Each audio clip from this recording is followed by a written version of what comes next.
How many of you grew up like I did? Not rich. Now, I'm not theologically or philosophically shallow enough to tell you money will make you happy.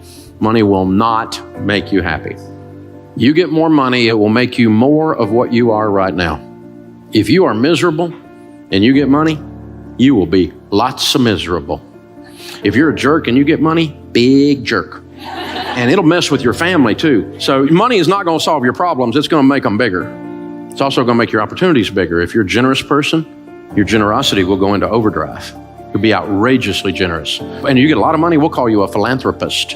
Cool word that means you give a lot of it away and you have a blast doing it. You found the most fun you'll ever have with money when you find that. So we live in a cause and effect world. What you plant, you will harvest. You will reap what you sow, right? So if you plant stupid, you will get a crop of desperate. I've done it. And if you plant corn, don't be looking for beans to come up.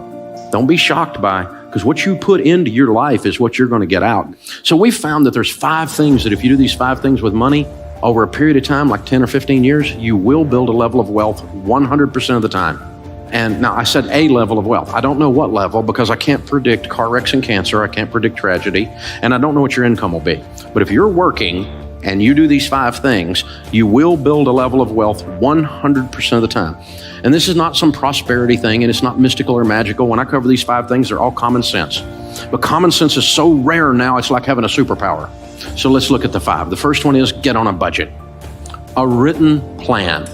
You have to do a budget on paper, on purpose, before the month begins. Every month. If you worked for a company called You Incorporated and you manage money for You Incorporated, the way you manage money for you now, would you fire you? Don't answer that. We misbehave with money, and so we're disorganized. We don't have a plan. Nothing's written down. Decide. The interesting thing about each one of these principles is you can just decide today to do them. I had a guy working for me, and he was not doing his process right, and I sat down, I said, this is what you need to do. And he goes, well, it's not the way I do it. And I said, change. And he said, well, I'm not like you. And I said, change. You can decide today to be good at this or leave. You can decide. You can decide to do a budget today. Get out a yellow pad or go free budget online, everydollar.com. You can decide today. I'm going to start managing money well today, because you're going to keep getting what you've been getting if you keep doing what you've been doing. You know this, right? Sowing and reaping. And the second one is you need to get out of debt. Now we know this one. You knew Dave Ramsey was going to talk about getting out of debt because you know the Bible says the borrower is slave to the lender. It's real. Now, here's the deal. Think about this. Your most powerful wealth building tool is your income. Let me show you what slavery looks like. This week, they came out with new data that shows that the average car payment in America today, according to the National Auto Dealers Association, is $499. That's dangerously close to $500. You take $500 a month and invest it from age 30 to age 70 in a decent growth stock mutual fund, you'll have $5.6 million. That's what a car payment costs you. So who'd you make rich? General Motors, Ford, Lexus, I don't know, Toyota, who was it? You made somebody rich. It wasn't you. And you're driving along in something you can't afford, scratching your head and wondering why your kid's college fund isn't funded. Because we're giving it all to somebody else. And they have nicer furniture in their building, have you noticed? Something's going on here, guys. And some people in here got a student loan's been around so long you think it's a pet. You got MasterCard in your life. I mean, it's hard to be a slave if you don't have a master, so you might as well.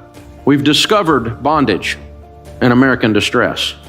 It just keeps going and going. And I've done it too, y'all. I'm not picking on anybody. I'm just saying, here's the deal. Think about this. What if you had no payments? Can't even get my head around that. Well, you're always going to have a car payment. I hear people say that. Little man can't get ahead. You're always going to have a car payment, so drive something nice. YOLO. Right? Which, by the way, is addressed in Proverbs. It says fool right after that. See, these are how we talk when we're losing. You can't get ahead. I sure hope we can elect a president who will fix my life. Not going to happen. Neither one of them got the goods, I'll just tell you. You're in charge of your life. It's the only one that's going to work. And that's what changes. So how do you get out of debt? Well, you have to decide to not borrow anymore. That's the first step, isn't it? We had plastic surgery at our house. Had a plastectomy. Decided we're not borrowing money anymore. MasterCard. Capital One. What's in your wallet? Money. You're weird, Dave. You're right. And I'm not broke anymore either. I decided I'm not living like this. I hadn't had a credit card in 30 years. You don't have a credit card? I don't have a credit card. That's my wallet. It's got green presidents' faces. And it's got 4 pieces of plastic in here, 2 debit cards, one on my business, one on my personal account, which will do everything your stupid credit card will do. I travel more than any 2 you put together. Shut up. It works. Okay. Dave, you're not getting airline miles. Yeah, I've met a lot of millionaires, and none of them said, Dave, I made it all on my airline miles. I hadn't heard that one. So I got my driver's license and my handgun carry permit. The third thing, once you're out of debt, then you need to be careful to foster high-quality relationships. What's that got to do with money? Everything. There's a huge correlation for those that build wealth and who they hang around with, because you become who you hang around with. Have you noticed that? You don't let your kids hang around with little juvenile delinquents, right? If little Johnny down the street's a weed head, you don't let your kid run with little Johnny because you know you're going to have a weed head in your house, right? We know this. So they come home with that mouth on them, and you're going, where'd you learn that? I'll get you knocked in the next week in this house. Where'd you think you could get away with that? I'll take you out and make another one look just like you. It's because they're hanging out with little Johnny, right? You know what happens. We're the same way, y'all. We're the same way. You talk like the people you hang around with. You read the books they talk about. If you don't read and all your friends watch The Bachelor, well, here's a clue. Okay, here's what's going on. If this is all you know about is reality TV that's not a reality, probably we need to change our diet, read a book. And so Charlie Tremendous Jones said 5 years from today, you'll be the same person you are today, except for the books you read and the people you meet. Don't be deceived. Evil company corrupts good habits. And do you know this? The studies have shown that over a 10-year period of time that your income will become within 10 to 20% of the average of your 10 closest friends' income. Because you have the same habits they've got. You have the same diet into yourself that they've got. You'll have it. You can't stop yourself from doing it. You will become who you hang around with. And all the studies show that we have a tendency. Now, that's not to say I'm some kind of snob and I don't have any friends that aren't rich friends. Not that at all. I have lots of friends, but my closest hangs are people I want to be like.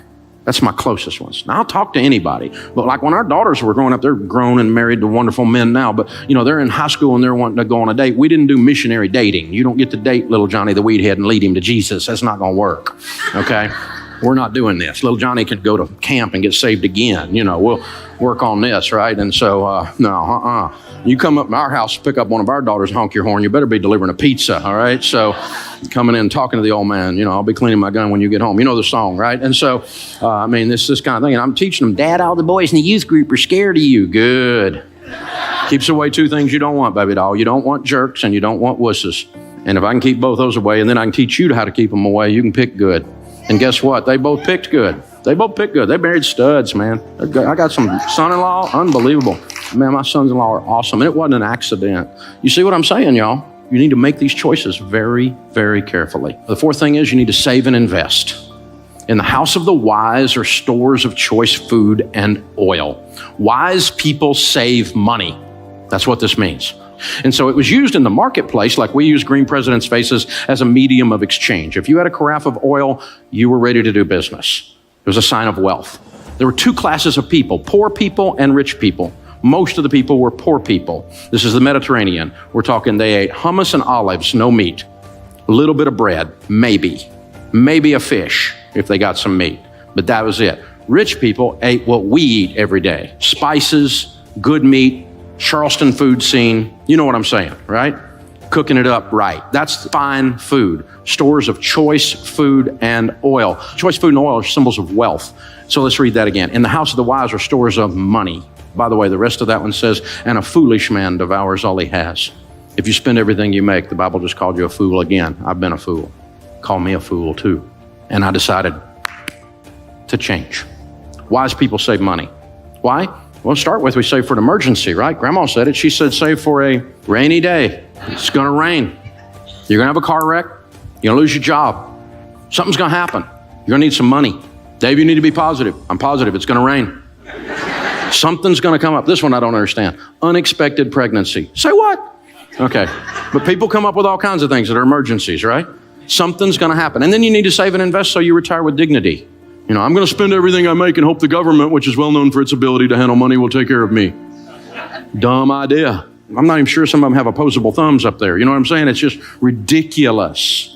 And we're counting on them in some whacked out kind of way to come be. They're not coming. There is no white horse. There is no Calvary. You're it. Okay? You are in charge of your destiny. And that's great news. And so, all worried about the election, and I'm not worried about the election because I've made money under both parties. Turns out it wasn't up to them in either case. I've lost money under both parties. None of them sent me a check. They all just want money. They're extracting like a tick, extracting blood all the time. That's all they do. This is the deal. The last one is all about generosity, but this is all about cheerfulness. Generosity is not just a transfer of funds. Generosity is a spirit where you decide to be a generous person. Generous people are more attractive. They smile. They're not grouchy. It's not all about them. They're the ones that open the door. They're the ones when the grocery bag has the bottom drop out and your groceries are rolling all over the parking lot. They're the ones out there helping you pick it up. These are the people that when they go out to eat, they leave a tip, you cheap and ridiculous. Well, I'm not one. I leave big tips because it's a form of generosity. Well, they didn't give me good service. Oh, shut up. They're carrying a tray that weighs more than you. Figure it out. They parked your car in the rain and in the heat. Shut up. Give them some money. They park your $130,000 car and you give them $3. What are you, a nut? That's Ferris Bueller parking the car there. You take care of that, man. I give them a $20 bill. My car's still sitting there when I come out. It's amazing. Besides that guy's working his way through college or something right then. If he says better than I deserve, that's his code for I'm getting out of debt. If they say that, you got to give them a double tip. So I give them 40. My wife's like, I'm going to park your car. No, you're not. You're not working your way out of college. You've already put up with me for 30 years, so it's all right. Generosity is a spirit. It changes everything in your life. But it's awful tough to give if you're broke.